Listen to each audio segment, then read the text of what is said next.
Welcome back to Project Special K, and we have our bearings. We have our bearings.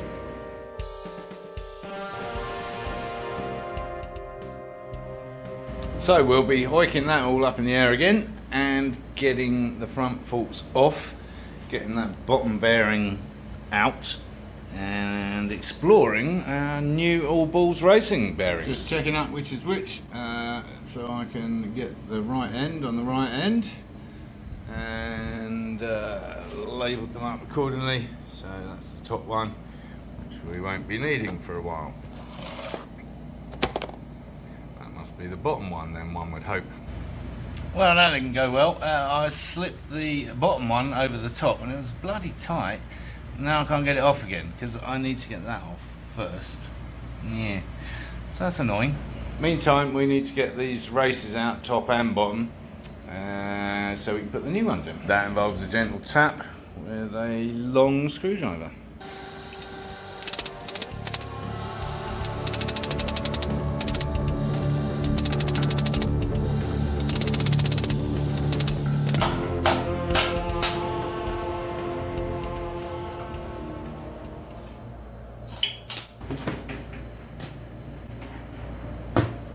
And the same again at the top. That was a lot easier. Time for the old freezer trick. So freezing that up should just make it a little easier to get it in and seated without damaging it too much. And it'll be the same deal on the top. And so to the race at the bottom of the triple tree, which if you haven't got a bearing puller, you can gently just tap it off with a big screwdriver. It's ever so gentle to start with. As you can see, I kind of messed that surround up a little bit, but nothing terrible. Yeah, just gently tapping round, obviously in that direction, whenever you can, to get that free. And it's coming free, it's still got a way to go. These are really tight fit at the bottom. It's a tedious process because you have to keep turning it round so that you're knocking it off evenly, and it doesn't just wedge up against the centre. But yeah, 10 minutes, something like that. Anyway, one triple tree ready. Just used a little bit of wood to protect the actual race itself while tapping it in with a hammer. And there's the top race in place. Fresh out of the freezer. Nice new shiny bottom race in, and that was a little more tricky, same as it was to get out actually. So it's tighter fit in the bottom there. That just involved honestly tapping with the bare metal hammer. Again, just gently all the way round in sequence, so you got an even kind of push on it. Anyway, we're in. We are top and tailed with shiny new races. Now, as I think I said before, All Balls Racing supply you with a 3mm and a 1mm, or 2mm. Is it a 3mm and a 5mm? Oh, I can't remember. Anyway, these big ass washers, just in case you need to adjust the gap. And essentially it's the gap between bottom of there and the bottom of the race, including the bearings.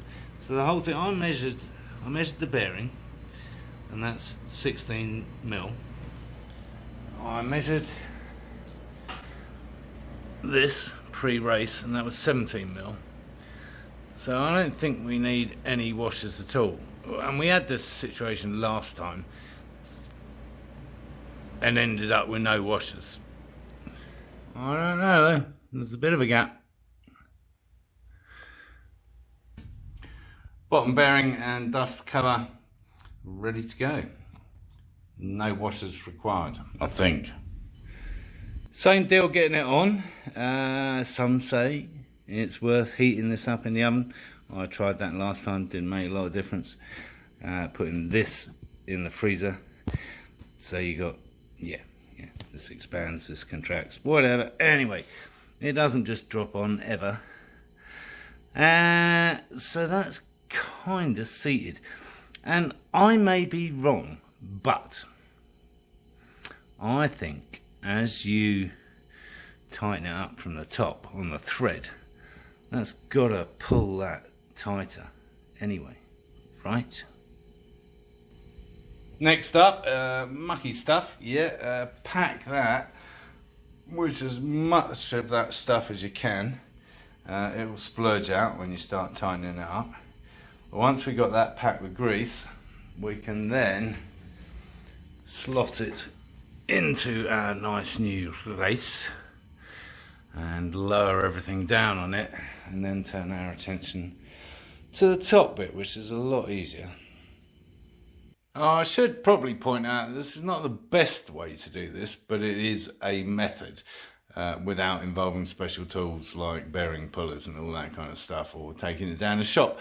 So, you know, I mean, I'm trying to tackle more stuff myself, trying not to invest in a bunch of tools because I've got nowhere to put them. But yeah, you know, recommendation, get somebody to do it with the right tools, honestly. But you can do it this way. And having somebody to help would be a help, but I haven't. So, there we go. There's the front end hanging off the bungee strap, ready to slot back in here. So I'm going to slot it back in, so I've still got access to the bearing. Then I'm going to grease that up. Then I'm going to drop this down onto it. And I don't know what next. That's as far as I've thought it. No point in thinking out any further than that, because otherwise I'll forget where I started.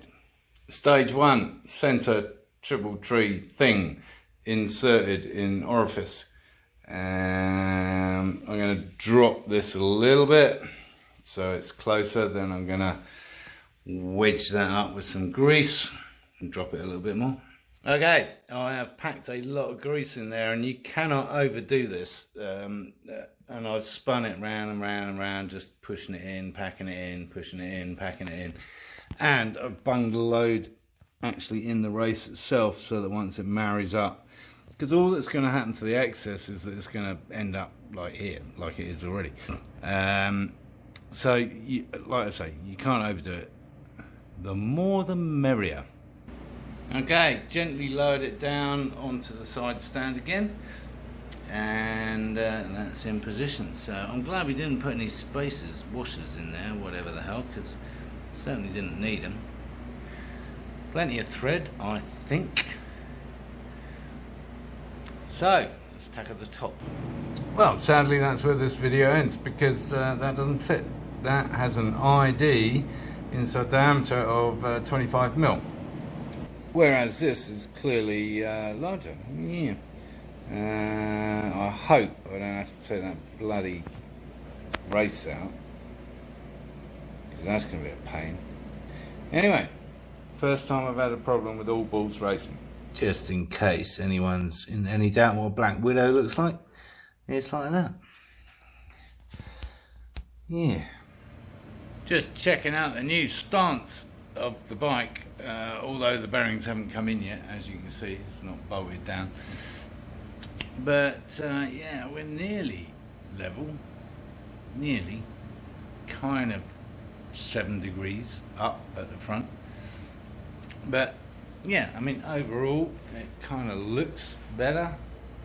Difficult to tell without the tank on and everything, but anyway, good news is that my friend Keith at All Balls Racing has finally got to grips with what I was trying to tell him, and we should have 2 new top bearings coming our way, and hopefully one of them will fit. Then we can get that all bolted down, and that'll be a job done. And actually, thinking about it, with our longer shocks at the back, they're only slightly long, like ½ an inch, that might make all the difference. Good news, our replacement bearings are in, they're all greased up and in. Yes, so it was a shorter one that fitted nicely. As you can see, we've still got some of that top thread coming out, which is good. Dust cover on, which fits over perfectly, and then one of our initial locking nuts, which will adjust with that lovely spanner thing. Yeah, so we're just going to tighten that up, which I can't do one-handed, and then we put this on for real, and we are sorted at the front end. How about that? There we go. We've actually got the full stack on, which I wasn't too concerned about, but we got both those strange nuts and the locking mechanism device and the washer. Put this on, hopefully that'll poke out enough to put the main nut on the top. Big ass socket and the job done. Yo, put those boys away. And on that note, I think we'll call it a day. Yes, always best to quit while you're ahead. So thanks for watching as always. If you haven't already, please subscribe and give the video the thumbs up, and of course encourage others to watch my lunacy.